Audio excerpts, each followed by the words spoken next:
Welcome, Power fans. We are back. We took a week break and now we are at episode 209 entitled No Loose Ends. This is the penultimate episode before we get to the finale next week. So, just like we've been doing all season, please like and subscribe. We've been covering the entire season 2 of Power Force. You can go back and check the previous episodes, but let's get right into it. So many things happened in this episode. One of the places I want to start would be with Mireya. Mireya kind of had the biggest jump, so to speak, as far as character development and finally deciding what side she's going to take. And that means that she's rolling with Tommy. She made it very clear that she knew from the beginning that she was going to have to choose between Miguel or Tommy. And really, by extension, Miguel meaning her entire family, because her entire family is in the game. So she made her choice to be with Tommy. She says, Tommy makes her happy, sees her for who she really is, and that's who she's, hitching her wagon to. And we saw that clearly when Miguel was talking with their mother and made it clear that I'm going to be taking Tommy out. She went and tipped Tommy off, and that's kind of the point of no return at this point. The funny thing about Mireya is that even with that said, she wasn't too broken up about her mother getting blown up. You saw at the the funeral and everything. She really wasn't that sad, wasn't hysterical or anything. I kind of think she looked at that situation as this is where I can make my clean break. We can go to Barcelona, we can start anew. And even when she had the confrontation with Kate, Tommy's mom, when she met her for the first time, she made it clear to Kate that, I'm not naive. I know exactly what I'm getting into. I know how this game works. You ain't got to worry anything about me. So that's why Tommy is all in on her because he sees her as someone that can truly be, his right hand, that accepts him for who he truly is, knows that he's in the game, and is not going to be trying to change him. But with all that said, that to me puts her right in the crosshairs as far as who's going to die in the finale. I have a list that I'll reveal towards the end of this discussion. But to me, anytime, a character has that kind of self-awareness of accepting who they are and all that good stuff and looking towards a hopeful future, that's when they're going to die. So she's kind of moved up my list now as far as who might die in the finale. She's not in that Lakeisha territory where they made it kind of obvious with her, but she's getting to that point because Miguel is going to be out for revenge when he finds out, and he will at some point because remember that Shanti and Jenard had that picture that they can drop at any point, and at that point. Miguel is already getting pushed out of the game further and further. I think he's going to use that trump card to make a move on Tommy. Uh, One other thing about we talked about Mireya just now and her mother. Moving on to Miguel. Miguel is another one that's high on the list of people I think is not going to make it into season 3 because the walls are closing in all around him. He's tried to maneuver and get some of his territory back from Tommy, try the coalition bill, but that's the big difference. As much as Tommy is, has this big bloodlust, he knows how to work with other crews. He knows exactly what they want more than anything, which is power and respect. And Miguel likes to rule everybody with like an iron thumb. So nobody really wants to be under him. And when he's reached out to other crews, they're like, no, we like this arrangement with Tommy. We don't need to, do anything to push Tommy out. And now, Che, the head of the cartel, is looking at Tommy the same way. Even at the funeral, he kind of mentioned to Tommy to slow down a little bit and kind of know your place. But he was receptive to the whole idea of CBI joining forces with the Insane Princess, which would you know, make it a true coalition and really take away the remaining power that Miguel does have. So Miguel really at this point doesn't have any allies. I think what was holding Che back a little bit is he had immense respect for Miguel's mother and by extension, his father who was in the game before him. But now that, mom is out the picture, that's going to give um, Che even more reason to side with Tommy, especially what happened with this episode too. Once the mom gets killed, it obviously came from the Serbs and Nunez, who was a turncoat. And at that point, Miguel is trying to get revenge. Couldn't even execute that properly. Didn't get to Merkovic. He gets away. So now he's falling further in standing in Che's eyes. And now he's like, you can't even get revenge for your family or put this whole war to bed so we can get back to business. So, and on the other hand, Tommy's able to not only get Nunez, but to pretty much deliver him on a platter to Che and Miguel, and also reveal to Che that Nunez was, a turncoat and an informant, so to speak. And Che is looking at Miguel now like, you had no idea that this was going on inside your organization. So Miguel is really kind of in no man's land at this point. And I think that's going to make him desperate where he tries to make a move on Tommy, but Tommy's the star of the show. So, he's not going anywhere. So that could lead to the situation where it would be Mireya who ends up pulling the trigger on her own brother, which may happen in the finale. So we'll see. So right now, Mireya, Miguel, they're kind of high on my list. That leads us to the next crew that's growing in power, which would be Claudia, Shanti, and Elise.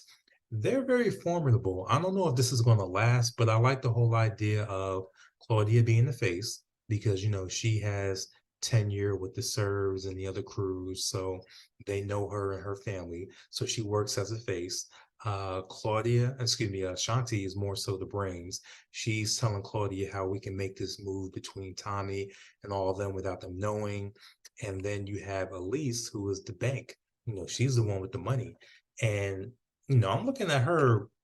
I'm wondering how much power she really has behind the scenes because she's talking about she can front two shipments easily, just getting that money from her family. Like, oh, I can just tell my mom and everyone that this is just an investment and the money will be there. So to me, she has like unlimited cash flow. The only question is, does she have criminal ties to go along with that? Because eventually, if you're with Claudia, if you're with Shanti, your hands are going to have to get dirty at some point. And that's the one thing we haven't seen yet. She did kind of check Shanti a little bit and made her back off. And Shanti kind of looked at her like, okay, you're not just a Becky. There's a little bit more to you. So I want to see a little bit more with Elisa's story, what she can possibly do. But that whole trio is in a really good position because obviously Claudia uh, jumped in on Mirkovic's session with the Marquez cartel and kind of stole his thunder. So she's right in there with that. And if the Marquez cartel is willing to back Claudia, that puts her right back in the power position. But I will also say Claudia is high on my list of someone that might die in the finale because she's been getting away with too much. Out of all the characters, she's the one that's been just completely flagrant this season. Uh, almost got her brother killed, put it in motion to get her father killed, which was accomplished. Her sometime lover that she was manipulating, Brendan, the one that had the ties back home in Ireland, kills him at the beginning of the season. The cook who was, making all the drugs in season one, that was a loose end that she ended up killing. So Claudia's caught a lot of bodies with no repercussions. And you can't forget Liliana from season one. So at some point, Claudia is going to get her due, which is either a bullet or something, some type of pushed off the building. She has it coming. So we're just a matter of seeing when is it going to happen. And I think I'd put her top three as far as who may die in the finale. Claudia has to be at the top of the list, even though things are looking good now. You have to remember that Shanti is a double agent. She really is. The only side that she's on is her own. So she's trying to manipulate Tommy. She's obviously using Claudia to her benefit. It's just a matter of when is she going to strike. To me, it would be kind of early, but this is power. So, with the finale, I could see them doing that. Now let's go to Diamond. As far as everybody in this episode, the person that really impressed me the most would be Jenard. And the reason why is because Jenard is doing something that a lot of characters can't do on the show, which is showing restraint and patience. And what I mean by that is we obviously know he's with Shanti, and the big goal is to get them back or get Jenard back in the position as the head of CBI. So that's the main goal. However, even though that's the main goal, he's taking his time. He's not being impatient when it comes to building that trust. Because remember, he betrayed his brother before. He has to build all that trust back up. And he's doing it very slowly. It's not obvious. Number one, He walked in on Diamond's place being raided because of the dead PO. He gave Diamond the perfect alibi. Anytime Diamond needs something, he's like, I'm there for you, brother. I got you covered. You're looking for Mad Dog that killed Leon. I'm on it. Whatever you need, I got it. And that's slowly building up that trust again because they are brothers. He wants to trust his brother. He loves him. So eventually, Jenard is going to get in that position where he can create a complete wedge with Tommy. He's getting there slowly. He's not rushing it. As long as he keeps doing that, by mid season 3, he might really be in there to do something to kind of get his position back with CBI. But that's what he's doing now. And no one else really has that patience. Everybody else is moving quick, making mistakes. But so far, Jenard is on point. And for someone who was a crackhead, 4 or 5 episodes ago, very, very impressive. So I'm going to see how long he's able to maintain that and keep cool, especially when we get to the finale. But so far, he's handling everything perfectly. So kudos to Jenard. Now, on the opposite ends of the table, let's talk about DMAC. D-Mac needs his ass kicked. That's what he needs more than anything. He's talking crazy, cursed out his father, left the military camp. He was complaining about getting welts and everything on him. I'm like, yeah, you need to get beat up. You talk too much and you think you're tougher than what you really are. Killed the cop and now you're back in town. And now he has that bloodlust. Before I thought he wasn't going to show back up, but he really thinks he's King Von. That's where he's coming back and he wants to get back into the game. So this is going to end as a disaster. He's going to mess something up. He seems so far down the totem pole, so it's hard to envision what he's going to do. But more than anything, he's going to be a distraction to Tommy, and he might get JP and Kate roped into some mess. Because if he goes back out in the streets and gets in a shootout with the police or something, or gets involved with all the stuff that's going on with CBI and the Serbs and all the wars that they have going on, he can end up doing something or seeing something he doesn't need to, and then bring that back to the home, which could get either him, JP, or Kate killed. So he is just like a loose cannon that, in the real world, people like that don't last long out in the streets. But I think they're going to extend this out, and he's going to cause as much chaos as possible before something happens to him. But I'm already just fed up with DMAC. He is just a crash dummy completely. But we'll see how far or how much mess he can get into in the finale. I think he's just starting. This is just he's sitting at home or sitting at his friend's house, waiting to get into something, and he's not going to wait for JP to try and work everything out. So we can expect that to fall completely awry in the finale. The other person that's on my list is not making it into season 3 and maybe getting killed in the finale would be Vic. Because obviously the big reveal in this episode at the end is Tommy. He made the connection with the attorney, Jenny Sue. They were able to trace the phone, see that it was flagged by the phone company, and now they know for sure that Vic is the snitch. And we know Tommy does not like snitches. Remember what he did to Proctor in the original Power. So it seems like Vic's time is going to be short. But, I feel like they're going to try and throw some type of curveball. I still think, he's probably going to die. But before he does, he's going to do something also to kind of throw a monkey wrench and everything. I don't know what exactly that could be. He has all this information, but the state's attorney Stacy, she's acting like it's not enough.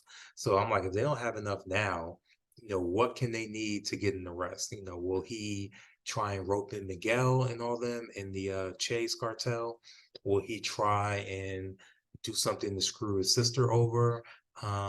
They haven't really interacted in the last couple episodes, so I don't know how feasible that would be. But of course, all this got set in motion because he realizes his sister tried to have him killed, so maybe he still wants to get revenge there, or maybe he offers up his sister as a way to truly get into witness protection. But I don't see him doing what happened with Lauren in book 2, where she was able to kind of get into the program and get away. I still see him being in the mix some type of way. So we'll see where it goes. I know he's going to get got eventually. But I don't know. I think it's too obvious to, now that I'm thinking it through, to have him die in the finale because it's so clear. I don't think he'll get away, but he's going to do something to kind of save his skin for a little bit longer. We'll see what more information he comes up with. Maybe he finds out that what Jenard and Shanti are up to, and maybe that saves his skin for a little bit if he offers that up to Tommy. So we'll see. But he's in the top 5 of people that I think may not make it. Um, Last would be this other side of the game with Claudia, Shanti, and Tommy. So as far as everybody knows, Shanti is telling everyone that she's out the game. Well, she's not out the game, but she's not rolling with Tommy anymore, and she's on the Serb side. So that's the cover story. But she's playing double agent again to try and get more information on Claudia to pass on to Tommy. So now we have this conflicting thing of really who is she going to portray first? Is it better to be in business with Claudia, or is it better to be in business with CBI? I know her ambition would be to probably do the all woman thing with Claudia and Elise, because that puts her more in a bigger power position than me as far as being at the table with the Marquez cartel. But on the other hand, she might always see herself as expendable because she knows the relationship with Elise and Claudia goes a lot deeper. So at any point, if they can get rid of her, they probably will. On Tommy's side, obviously, she doesn't want to be under his thumb as somebody that's an outsider. But with the bigger objective of getting her man back into CBI, that's probably where she's going to stay, because if she can get Jenard in the main position with CBI, she's kind of de facto in control of CBI at that point, because Jenard is completely under her sway. He follows her counsel. So that to me is probably the overall bigger play. So as far as who she would portray first, if push comes to shove, it's probably going to be Claudia and Elise if they don't see it coming. So that's where Shanti's at. I really like Shanti's character the best because she's trying to move and weave and do so much double crossing. They did a nice little mention of that, me being the boxing guy, where Diamond was talking to Tommy. He was saying Shanti's a boxer. She's unpredictable. You never really know what her next move is going to be, which I really like. So as far as like a layered character that's really pulling the strings on everyone, she has the best capability of doing that out of everyone we've seen in all the books so far, besides Rock in book 3. I really would love for them to, those two to meet some type of way. Obviously, that's not going to happen. So hopefully Shanti sticks around. She's not on my list. So as far as my top death list as who might die in the finale, number 1, I have Miguel. Number 2, I have his sister Mireya.